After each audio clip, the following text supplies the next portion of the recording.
Hi everyone, welcome back to my series on Micro Frontends. Today I'll be covering a monolithic React application and decomposing a part of it into a micro frontend. This is a large task, there can be a lot to do, so we're going to cover bits and pieces of it, and we're going to leave some of the deeper details for a future video. I want to recap what I chose in video 1 for my approach for micro frontends. This includes the technology and what the scope of this video is. So if you remember in my first video, I showed an application that I would basically have these vertical slices of functionality, and I would use this to kind of choose as my micro front-end boundary. It's not always this simple, but in this example, I've created an application around this so we can walk through these examples. Again, from a tooling perspective, my idea here is that I'm going to stick with PNPM. NX will be done in a future video. This is a very kind of simple, homegrown monorepo solution. There's a lot of different benefits here and things you can do with PNPM. I'm going to walk through those. So let's kind of get started and let's show you what the application, the structure of it, and what we're going to be splitting apart is. So if you look at my folder structure here, this is a very simple React application. It's running on Webpack. We have Typescript.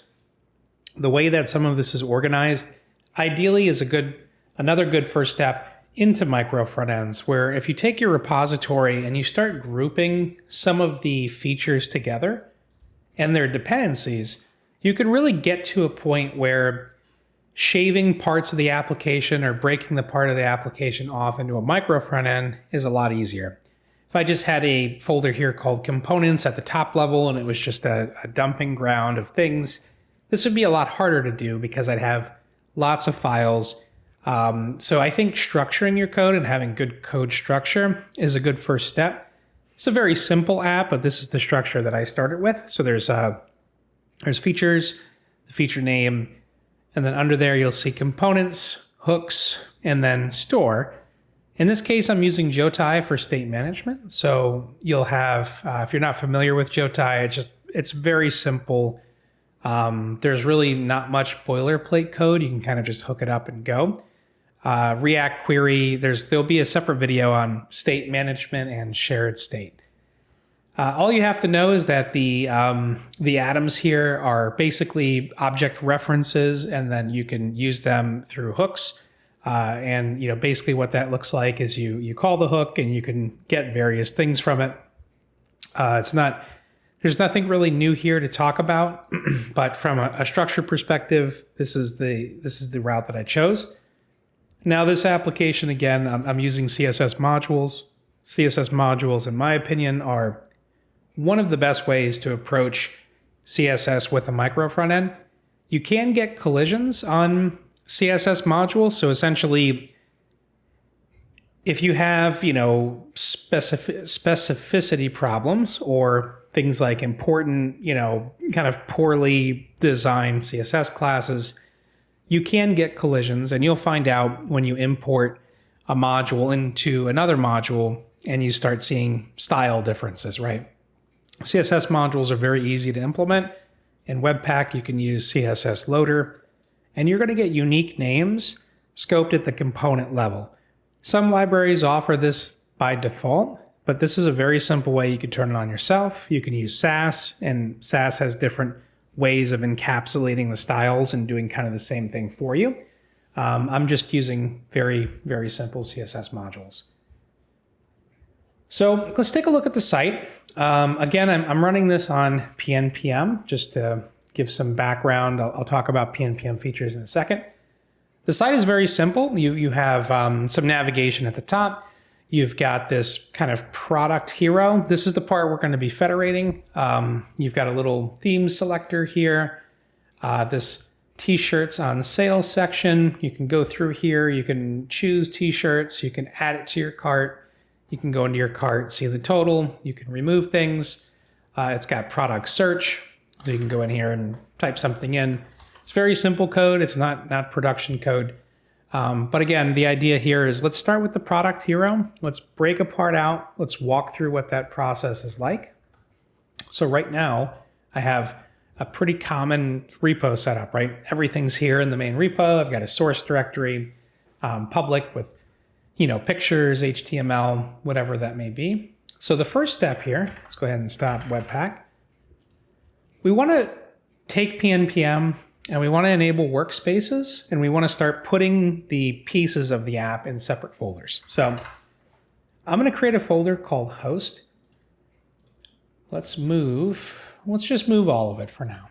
So we'll go ahead, we'll move it over. I'm going to pull out the tsconfig. I'm going to delete the lock file. I'm going to create a package.json in the root. I'll move the readme out. I'll move the getignore out, and I will leave everything else under this host folder. What I'm going to do is I'm going to create a PNPM workspace YAML file, and I'm going to call it says packages. That's just their file format here. Oops, let me accept that. I'm going to call one host, and I now have a workspace with a single project in it. And if I run install, should use the existing node modules and just fix all their symlinks up.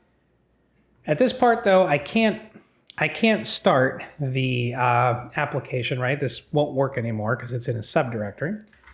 So what I'm going to do is I'm going to come in here and call this PNPM Monorepo. That'll be the name of in the root.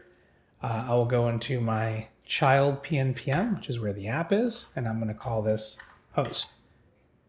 Now, if I go back to my root again, I'm going to start using one of the PNPM features called filter. And I can say anything with, run start, anything with this selector here, I'm going to go ahead and run this command in parallel. So if I just save the file, let's run start. The application should launch. And here's the app. Everything still kind of works the same here. So there's no real difference in functionality. It's just I'm running it in a workspace in a subdirectory. So what I'm going to do is I'm going to go create my subfolder. This will be the actual Micro Frontend piece. This will be the product hero. I'm not going to call it product hero. I'm going to call it, let's just call it app 2. So we'll make it just kind of a simple name. And actually, you know what? Instead of creating an empty folder, I'm going to take the host file, I'm going to copy it over, and I'm going to call this app 2. Now, app 2 here is our product hero. It's what's going to be our micro front end. I'm going to come in here. I'm going to change the name of my tsconfig to be tsconfig base. I am going to remove the includes because I'm not including anything in the base config. I'm going to go into host here, and I'm going to just copy this back up here just for simplicity. And at this point, I'm going to have a include. I'm going to just say include my source directory, and I'm going to extends the base tsconfig. So that's simple. Let's copy this over here. So now in here, I'm going to go into app 2, change the name. And let's start removing the product. Let's see here, components, product hero. So I'm going to go ahead and I'm going to remove this. So this is a simple component, doesn't rely on the state. It's just a plain React component with CSS. So that is now gone. So if I go into my home component here, product hero doesn't actually exist anymore. I'm not sure why Typescript isn't giving me an error on this, but you can see if you just hover over it, this one has some type of definition, this one doesn't. So with that aside here, we know we deleted it, and we're just gonna keep moving forward with the demonstration. So at this point, we have this separate component. The separate component lives in app 2, and in app 2, what we can do is let's start cleaning up the directory just to kind of make it a little more realistic. All right, so one of the things we need to do is we need to create this concept of a bootstrap file. This is what they refer to as a asynchronous barrier in module repo, module federation, sorry. So we're just gonna call it bootstrap and we'll make it a TSX file, should be under source. And I'm gonna go ahead and I'm gonna take my index file and essentially move this over to the bootstrap file. We actually don't really need any of this. And I'm just going to create a, this is app2. I'm going to create just an empty kind of entry point here, root for React. I'm going to come in here and I'm going to just import the bootstrap file. And at this point, it should just point to here. I'm going to come in and start deleting features out of app2. So these are things that we don't need. If we come into products here, everything but the product hero will be deleted. This is our first micro front end. We actually don't need hooks here. We don't need the store. So it's a very simple micro front end, right? It's basically a component and a CSS module, and this makes up app2. Now I'm going to go back into the host here. I'm going to go and look at the home, see if TypeScript fixed itself. It did not. We'll open Webpack. So this is Webpack in the host here. I'm going to go ahead and import the module federation plugin. And then down in my plugins here, I am going to import the plugin and configure it. So I'm going to call the name of my host. This has to be a JavaScript friendly name, so you can't put dashes in it, just as a heads up. And then I'm going to have a remotes, and in this particular case, my remotes, I'm going to call it products, even though it doesn't really represent products, but that's the name in my app2 config. I'm basically pointing it to a static URL. There are ways to make this dynamic. I'm not going to go into dynamic remotes here in the video, but right now we'll just use a very simplistic, static URL. So this is pointing to localhost 3001. Let's go ahead and let's open our Webpack config. We'll save this for app2. First thing we're going to do is we're going to change the port so there's no port conflicts. We're going to basically leave everything else the same. We are going to import the plugin here. And at this point, we are going to instantiate the plugin with the configuration for this project. So in this case here, it's just going to be the hero. So I'm going to say the name of my container, so that's probably the proper term here, module federation, is products. This file name here, this is just the default file name. I just like to specify it. And then in exposes here, you have a relative path. So I'm saying that in my products/product hero is pointing to this file within my local application. So it's kind of a map. This is a external reference to an internal reference. If I go to app2 here, you'll see that this matches up, right? Source, features, products, components, product hero, TSX. I'm going to go ahead and save that. Now in app1, when I go in here, I no longer have the product hero. So technically I'm going to remove this and I'm going to create a product hero that's working off of React Lazy. And I am going to, I'm just going to wrap this in suspense right here, just to make it simple. One of the things here that's interesting is, where do I import it from, right? I'm in the Monorepo, and I need to import this, but I need my import syntax to look exactly like the Webpack config, where I'm referencing things by product. And if you remember how we set things up in app2, it's products/product hero. Okay. So if I come in here and I change this to products, product hero, well, TypeScript's not going to like that because there's no module named products. So one of the things that I'm going to do is I'm going to go into my base TS config. I'm going to go into paths. And I am going to create a products, and I'm going to use an asterisk here saying anything after it, right? app2, source, features, products, components, asterisk. Now, just creating this alias here, when I go into here, you'll see this will resolve. And because we're within the mono repo, I can go to definition and it'll pull this file up. And now that error is resolved. So again, one of these things in the mono repo is I can go and reference some type declaration and I can make Typescript happy. And then if I run this, it should start. So let's see what's going on here. Okay, so this is the host, and then let me just get the let's see here. Something didn't start. All right, so the host had an error and it said can't resolve components product hero. Let's look here. Product hero. Where is this? Port styles, port product hero. Okay, so products, product hero. Let's go just verify again our spelling here. Product hero, product hero. And it's going to say that, let's see, run parallel, monorepo.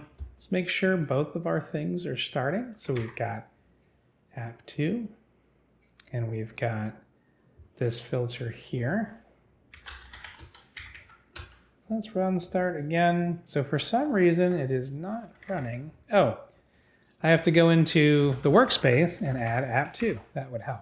So, little user error there, but basically I go in, add the workspace, do a quick install, let the symlinks match up. It's now aware of this project, so it'll start both. Let's close down some of the other ones here. So we've got app2 that loads successfully. Remember, this is the starting point. The component's there, but it's just not referenced on the root of React.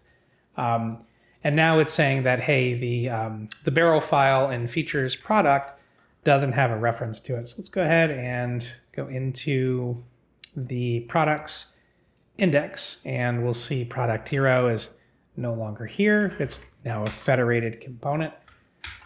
We'll save it and our application will load. So now we've still got app2 out here, and we've got app1 or the host or shell. And you can see that this loads up here. Now let's take a look at the network trace. And what we're going to do is we're going to look for, let's refresh the page. And one of the things we're going to look for is network requests out to basically anything with 3001. So the idea here is you're going to see two different chunks requested. You're going to see just information about vendor modules. Usually you'll see some of the bundles that are associated with your component. And then you're going to see your components chunk here. And it's all through Webpack, so there's going to be some extra stuff in here. But the idea here is you will see these load. You'll see the remote entry file too get requested up here. And then this is just kind of, the remote entry file is like a map of all of your modules, right? It tells module federation, hey, look, for products, here's how I resolve, product hero, right? Product hero to, X, Y, and Z, right? So all of these things are within the remote entry file. You don't have to worry about that. It's taken care of for you.